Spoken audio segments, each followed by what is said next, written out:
When humility becomes the loudest love language, what if the strongest thing you ever did was soften?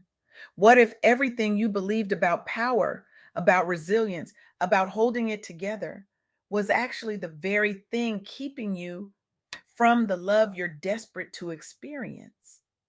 What if the armor you've been wearing, the cape you've been flying in, the strength you've been performing is suffocating the softness that could save your marriage, heal your children, and restore your entire household? Welcome to Soft Girl Era, hosted by LeAnne Dolce, pronounced Dolce like sweet softness whispered in French. I'm your guide from burnout to boundaries, from doing to being, from strong to soft, and loving every second of it. Today, I had the extraordinary opportunity to sit down with Takia Teke, a woman whose life's work is turning broken households into sacred spaces of grace. Takia is the founder of One Flesh Ministry, a movement restoring Black marriages and families through biblical principles, humility, and divine compassion. Since age 16, strangers have sought her wisdom on love and unity, and today she's lighting the path for couples seeking 50-year marriages rooted in God's order. Her impact, transforming pain into purpose, one household at a time. And what Takia shared with me shattered every assumption I had about strength, humility, and what it really means to love someone you think doesn't deserve it. Let's start with a truth that's going to make some of you uncomfortable. We live in a world that taught us survival equals strength, that holding it together means never breaking down. That being the strong one, the cape wearing one, the one who never needs help, is the ultimate badge of honor, especially for Black women, especially for those of us who've led teams, raised families, held down households, carried communities on our backs while our knees buckled beneath the weight. We were taught that softness is weakness, that vulnerability is dangerous, that asking for help is failure. And so we armored up, we performed strength, we swallowed our pain, we became experts at surviving. But here's what Takia taught me during our conversation. And here's what I need you to hear today. True humility, the kind that changes lives and heals generations, isn't about shrinking yourself. It's not about denying your God given greatness or pretending you're less than you are. It's about elevating others without diminishing your own light. It's putting your spouse's feelings first, your children's emotional health first, your family's unity first, not because you're weak, but because you're strong enough to choose love over ego. Takia calls this Christ modeled self worth. It's the kind of humility that says, I know who I am in God, so I don't need to prove it by dominating you. I can write books. I can build a ministry. I can guide couples toward lasting unity. And I can still wash your feet. I can still listen. I can still prioritize your heart over my need to be right. That's revolutionary because most of us were taught that humility means making yourself small, that it means swallowing your voice, your dreams, your needs, that it means being the martyr, the silent sufferer, the one who gives until there's nothing left. But that's not humility. That's survival mode dressed up as virtue, and it's killing us. Real humility, it's a power move. It's saying, I'm secure enough in who God made me to be that I can make space for you to bloom too. It's the ability to hold your greatness and someone else's greatness in the same hand without feeling threatened. It's the courage to say, I see you, I honor you, I choose you, even when you haven't earned it, especially when you haven't earned it.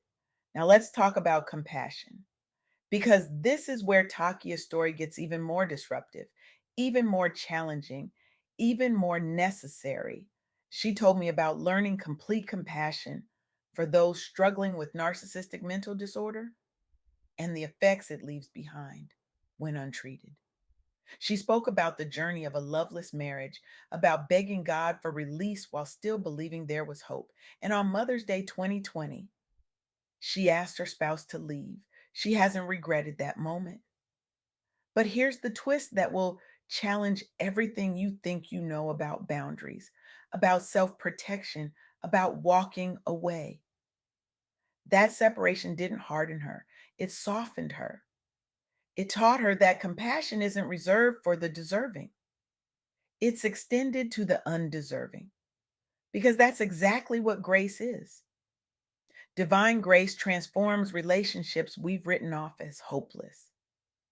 It breathes life into dynamics we've labeled toxic, not by excusing harm, not by staying in danger, not by sacrificing yourself on the altar of someone else's brokenness, but by seeing the humanity in the person who hurt us and choosing to heal anyway. By recognizing that hurt people and that our healing doesn't require their destruction. Takia has been guiding couples since she was 16 years old. 16, let that sink in. While most teenagers were figuring out algebra and navigating high school drama, Takia was being sought out by strangers who recognized something divine in her. God equipped her to see what others couldn't, to hold space for the messy, the broken, the undeserving, to say, you're not too far gone. Your marriage isn't beyond repair. Your household can be restored. And that's the heartbeat of One Flesh Ministry. It's not just about spouses, it's about children, in laws, the entire household operating under God's order. It's practical guidance and like what music your kids should listen to, because what enters their ears shapes their hearts. It's spiritual guidance, like how to pray over your marriage when it feels dead, when you can't remember the last time you looked at your spouse with anything other than resentment or indifference. It's turning personal pain into a light for Black couples who want 50-year marriages, not 50% divorce rates. And here's where the proof becomes undeniable. Let me share with you what's happening right now, in real time, in communities across this country. In Fincastle, Virginia, there's a faith based residential program called Eastern Appalachian Adult and Teen Challenge. It's led by Harley Cox, who holds a degree in pastoral counseling, and Lisa Cox, who has a background in education. They serve adolescent girls aged 12 to 17 from diverse backgrounds, including Black teens. These girls arrive broken. They come from unstable homes battling substance abuse triggered by peer pressure and emotional trauma. They carry what Takia would call ugly behaviors, the kind that stem from low self worth and broken households, the kind that scream, I don't know who I am or if I matter. The program uses a 12-month model rooted in Christian counseling, group sessions, and humility building biblical studies. The goal? To prioritize others' healing while learning to see themselves through Christ's eyes, to practice one flesh principles before they even enter marriage, before they become mothers, before they repeat the cycles that destroyed their own childhoods. And the outcomes? They're staggering. Participants achieve sobriety and family reconnection. They learn grace for the undeserving self, that version of themselves that made terrible choices that hurt people, that felt irredeemable. They foster Christ centered esteem that says, I am worthy because God says I am, not because I performed perfectly. Hundreds of girls are transformed yearly through relentless faith, emerging as lights who reintegrate with healed family orders. They go back into broken homes as agents of change, as living proof that humility and grace can break generational curses. Then there's New Life for Youth and Adults, the Mercy House, also in Virginia. This 12 to 18-month residential program serves women and adolescents, including Black mothers, and it's rooted in love, excellence, and accountability through Christian principles. These women arrive battling narcissism like effects, loveless bonds, child custody strains. They're fighting for their children, their sanity, their sense of self. The program integrates holistic counseling, family programs, relapse prevention, and biblical self worth.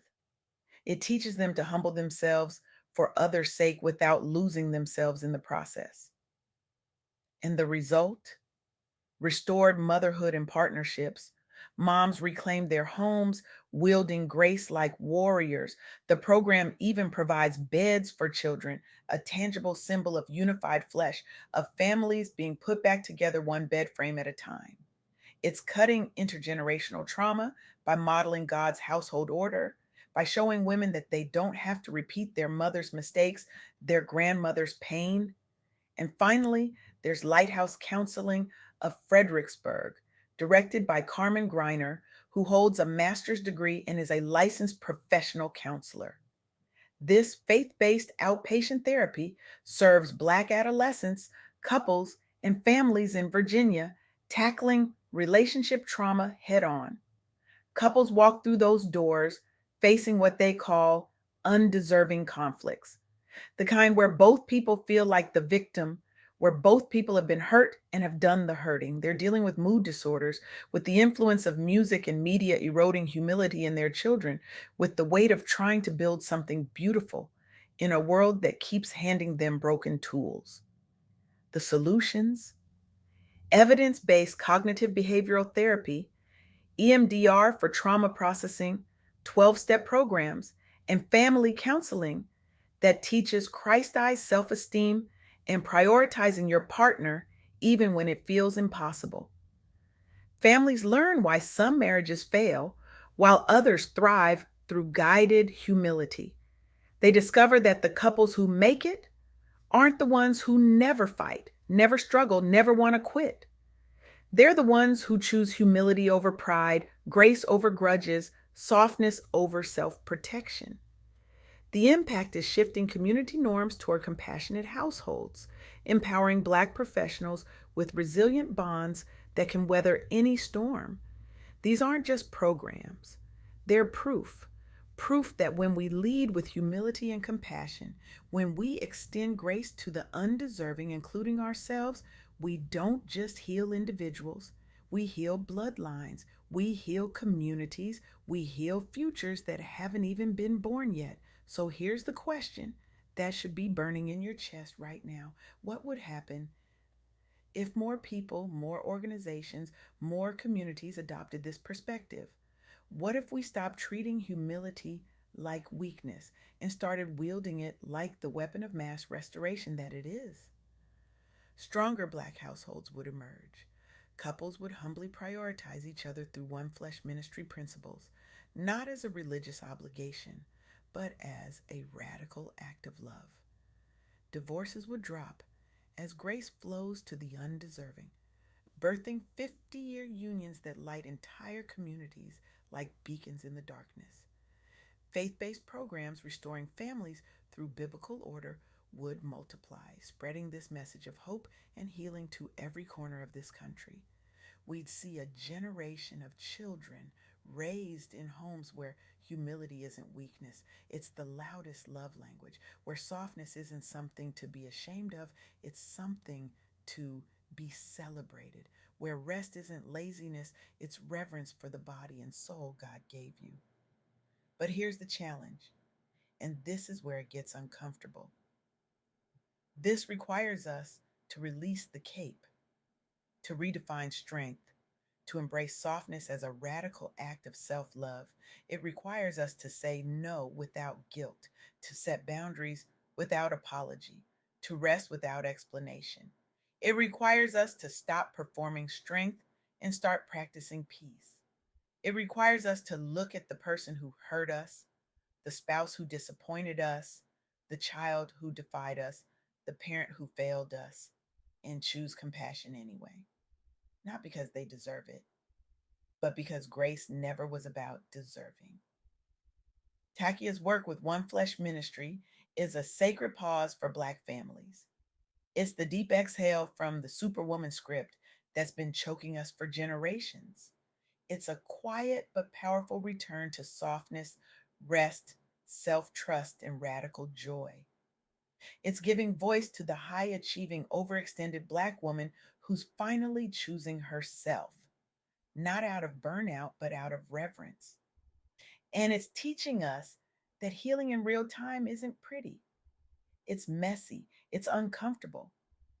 It's asking God to reveal the one undeserving person's feelings you need to put first today in your marriage, with your kids' music choices, with your in laws, with yourself, and then acting on it, igniting your own one flesh legacy. Because purpose beyond pain isn't just a concept, it's a practice. It's turning survival into something sacred. It's supporting others because you remember what it felt like to be unsupported. It's protecting peace as a daily discipline, not a distant dream. So here's my challenge to you. And I need you to receive this not as a suggestion, but as a mandate for your healing. Stop waiting for the perfect moment to choose humility. Stop waiting for your spouse to deserve your grace. Stop waiting for your children to earn your compassion. Stop waiting for your in laws to apologize. Stop waiting for yourself to be worthy of rest. The moment is now. The person is you. The choice is yours. Ask God right now in this moment to reveal one undeserving person's feelings to put first. Maybe it's your spouse who's been distant, who's been cold, who's been carrying their own pain in ways you haven't had the humility to see.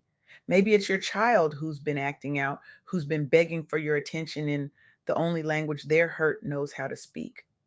Maybe it's your mother in law who's been critical because she's terrified of losing her baby to someone she doesn't trust yet. Maybe it's yourself, the version of you that's been running on empty for so long you've forgotten what full feels like. Ask God, then act. Don't wait for feelings to follow. Don't wait for it to make sense. Don't wait for permission from anyone except the one who created you for this exact moment of courageous softness. Ignite your own one flesh legacy today, because the strongest thing you'll ever do is soften. The most powerful move you'll ever make is choosing humility over ego. The most revolutionary act you'll ever commit is extending grace to the undeserving, starting with the person in the mirror who's been carrying the weight of the world and calling it strength. Takia Teke is proof that this works. One Flesh Ministry is proof that this heals. And you sitting here right now, exhausted and overextended and ready for something different, you are proof that this is possible. You are proof that transformation doesn't require perfection. You are proof that God can take your mess and turn it into a ministry, your pain into purpose, your survival into something sacred. So go. Put someone's feelings first today, even if they don't deserve it, especially if they don't deserve it. Watch what God does with your obedience. Watch how humility becomes the loudest love language in your home. Watch how softness becomes your superpower. And remember, you're not making yourself small. You're making space for love to grow loud enough to drown out every lie you've ever believed about what strength really means. This is your invitation. This is your moment. This is your soft girl era, where strong Black women unlearn survival, rediscover softness, and reclaim the joy, rest, and freedom they deserve, without guilt, without apology, without explanation. The world is waiting for you to soften. Your family is waiting for you to lead with humility. Your legacy is waiting for you to choose grace. What are you waiting for?